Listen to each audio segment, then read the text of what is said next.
Hi hello ಎಲ್ಲರಿಗೂ ನಮಸ್ಕಾರ. Welcome back to Pedanagari foods. ನಾನು ಗೀತಾ. ಇವತ್ತಿನ ರೆಸಿಪಿ ನಾರ್ತ್ ಕರ್ನಾಟಕ ಸ್ಪೆಷಲ್ ಜೋಳದ ನುಚ್ಚು. ಇದನ್ನು ತುಂಬ ಸಿಂಪಲ್ಲಾಗಿ ಹಾಗೆ ಟೇಸ್ಟಿಯಾಗಿ ಹೇಗೆ ಮಾಡ್ಕೊಳ್ಳೋದು ಅಂತ ನೋಡೋಣ. ಅದಕ್ಕೂ ಮುಂಚೆ ಹೊಸದಾಗಿ ಯಾರಾದರೂ ನನ್ನ ಚಾನಲ್ನ ನೋಡ್ತಾ ಇದ್ದೀರಿ ಅಂದರೆ ಈಗಲೇ ಸಬ್ಸ್ಕ್ರೈಬ್ ಮಾಡ್ಕೊಳ್ಳಿ. ಹಾಗೆ ಪಕ್ಕದಲ್ಲಿರುವ ಬೆಲ್ ಬಟನ್ ಕೂಡ ಕ್ಲಿಕ್ ಮಾಡಿ ಹೊಸದಾಗಿ ಬರೋ ವಿಡಿಯೋ ನೋಟಿಫಿಕೇಷನ್ಗೋಸ್ಕರ. ಹಾಗೆ ವಿಡಿಯೋ ಇಷ್ಟವಾಗಿದ್ದರೆ ಲೈಕ್ ಮಾಡಿ, ಶೇರ್ ಮಾಡಿ, ಕಮೆಂಟ್ಸ್ ಮಾಡಿ. ಸೊ ಬನ್ನಿ, ಆಗಿದ್ದರೆ ಇವತ್ತಿನ ರೆಸಿಪಿ ಸಮ್ಮರ್ನಲ್ಲಿ ಮಾಡ್ಕೊಳ್ಳೇಬೇಕಾದಂಥ ಒಂದು ಹೆಲ್ದಿಯಾದ ರೆಸಿಪಿ ಜೋಳದ ನುಚ್ಚನ್ನು ಹೇಗೆ ಮಾಡ್ಕೊಳ್ಳೋದಂತ ನೋಡ್ಕೊಳ್ಳೋಣ. ಮೊದಲಿಗೆ ನಾನಿಲ್ಲಿ ಒಂದು ಪಾತ್ರೆ ತೊಗೊಂಡಿದ್ದೀನಿ. ಅದಕ್ಕೆ ಒಂದು 2 ಕಪ್ನಷ್ಟು ಜೋಳದ ನುಚ್ಚು ಹಾಕ್ಕೊಳ್ತಾ ಇದ್ದೀನಿ. ಸೊ ಇದು ಜೋಳದ ರೊಟ್ಟಿ ಎಲ್ಲ ಮಾಡ್ತೀವಲ್ವ, ಆ ಜೋಳದಿಂದ ಮಾಡಿರ್ತಕ್ಕಂಥ ನುಚ್ಚು. ಸೊ ಇದನ್ನು ನಾವು ಜೋಳನ ಮಿಲ್ಗೆ ತೊಗೊಂಡೋಗಿ ನುಚ್ಚು ಮಾಡಿಕೊಡಿ ಅಂತಂದರೆ ಮಾಡಿಕೊಡ್ತಾರೆ.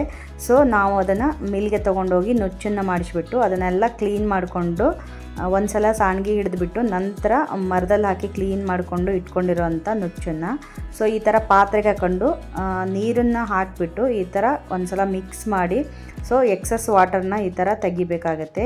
ಇದೇ ಥರ ಒಂದು 2 ರಿಂದ 3 ಬಾರಿ ತೆಕ್ಕೋಬೇಕಾಗತ್ತೆ. ಸೊ ಅದರಲ್ಲಿರುವಂಥ ಹೊಟ್ಟೆಲ್ಲ ಅಂದರೆ ಹೊರಗಡೆ ಬರುತ್ತೆ.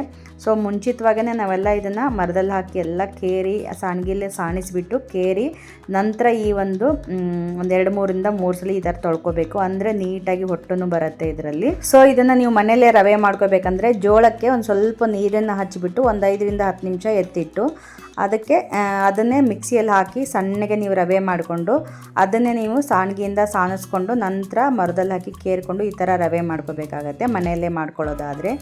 ಸೊ ನೋಡಿದ್ರಲ್ಲ, ಅದೇ ರೀತಿ ಇವಾಗೆಲ್ಲ ರವೆನೆಲ್ಲ ಕ್ಲೀನ್ ಮಾಡಿ ಇಟ್ಟಿದ್ವಲ್ಲ, ಅದಕ್ಕೆ ನಾನು ಅರ್ಧ ಕಪ್ಪು ಜೋಳದ ಹಿಟ್ಟನ್ನು ಹಾಕ್ಕೊಂಡು ಈ ಥರ ಒಂದು ಸ್ವಲ್ಪ ನೀರು ಹಾಕ್ಕೊಂಡು ಮಿಕ್ಸ್ ಮಾಡಿ ಇದನ್ನು ಒಂದು ಅರ್ಧ ಗಂಟೆಯಿಂದ 1 ಗಂಟೆವರೆಗೂ ನೆನ್ಸಕ್ಕೆ ಬಿಡೋಣ.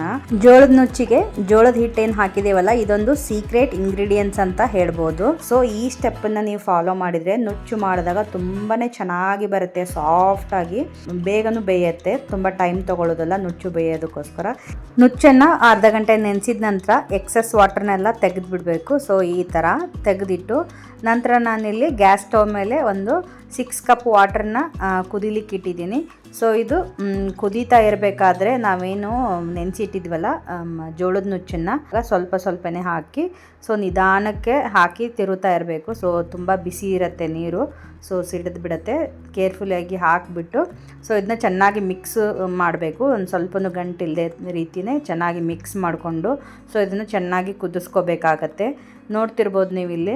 ಸೊ ಈ ಥರ ಚೆನ್ನಾಗಿ ಮಿಕ್ಸ್ ಮಾಡ್ಕೋಬೇಕು. ಮಿಕ್ಸ್ ಮಾಡಿಕೊಂಡು ಇದನ್ನು ಒಂದು 5 ರಿಂದ 8 ನಿಮಿಷದವರೆಗೂ ಇದನ್ನು ಕುದಿಸ್ಕೋಬೇಕಾಗತ್ತೆ. ಸೊ ನೋಡ್ತಾ ಇರ್ಬೋದು ನೀವು ಇಲ್ಲಿ ಒಂದು 8 ನಿಮಿಷದ ನಂತರ ಸೊ ಈ ಥರ ಆಗಿದೆ, ಇಷ್ಟು ಥಿಕ್ನೆಸ್ ಬಂದಿದೆ, ಕಾಣಿಸ್ತಿರ್ಬೋದು ನಿಮಗಿಲ್ಲಿ. ಇದನ್ನು ಚೆನ್ನಾಗಿ ಒಂದು ಸಲ ಮಿಕ್ಸ್ ಮಾಡ್ಕೊಳ್ಳಿ. ಸೊ ನೋಡ್ತಿರ್ಬೋದು, ಕನ್ಸಿಸ್ಟೆನ್ಸಿನ ಚೆಕ್ ಮಾಡ್ಕೊಳ್ಳಿ. ನೋಡ್ತಾ ಇರ್ಬೋದು ಈ ಕನ್ಸಿಸ್ಟೆನ್ಸಿಯಲ್ಲಿದೆ. ಇದಕ್ಕೆ ಇನ್ನೊಂದು ಸ್ವಲ್ಪ ನೀರು ಬೇಕಾಗತ್ತೆ. ಸೊ ಇದು ಆರಿದ ಮೇಲೆ ಇನ್ನೂ ಸ್ವಲ್ಪ ಗಟ್ಟಿ ಆಗುತ್ತೆ. ಸೊ ಅದಕ್ಕೋಸ್ಕರ ನಾನು ಸ್ವಲ್ಪ ನೀರನ್ನು ಇದಕ್ಕೆ ಸೇರಿಸ್ಕೊತಾ ಇದ್ದೀನಿ. ಸೊ ಇನ್ನೊಂದು ನೆನಪಿರಲಿ, ಇದಕ್ಕೆ ತಣ್ಣೀರನ್ನು ಸೇರಿಸ್ಕೊಳ್ಳೋಕೆ ಹೋಗ್ಬೇಡಿ, ಬಿಸಿ ನೀರನ್ನೇ ಹಾಕ್ಕೋಬೇಕಾಗತ್ತೆ.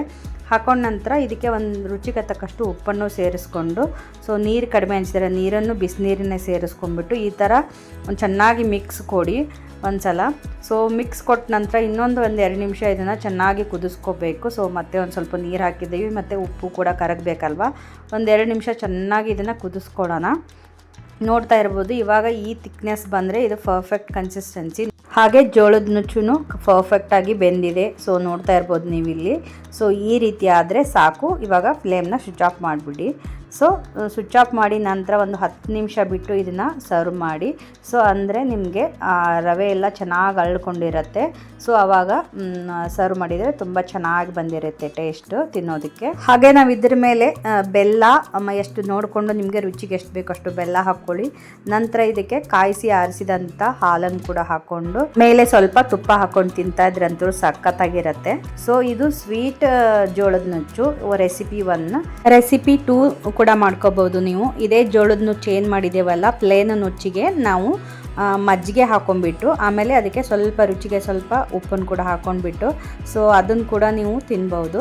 ಸೊ ಅದಂತೂ ತುಂಬಾ ಚೆನ್ನಾಗಿರುತ್ತೆ. ಈ ಸಮ್ಮರ್ಗಂತೂ ಹೇಳಿ ಮಾಡಿಸಿದ ರೆಸಿಪಿ ಅಂತ ಹೇಳ್ಬೋದು. ಮಜ್ಜಿಗೆ ಹಾಕ್ಕೊಂಡು ಆಮೇಲೆ ತಿಂತಾಯಿದ್ರಂತೂ ಸಖತ್ತಾಗಿರುತ್ತೆ.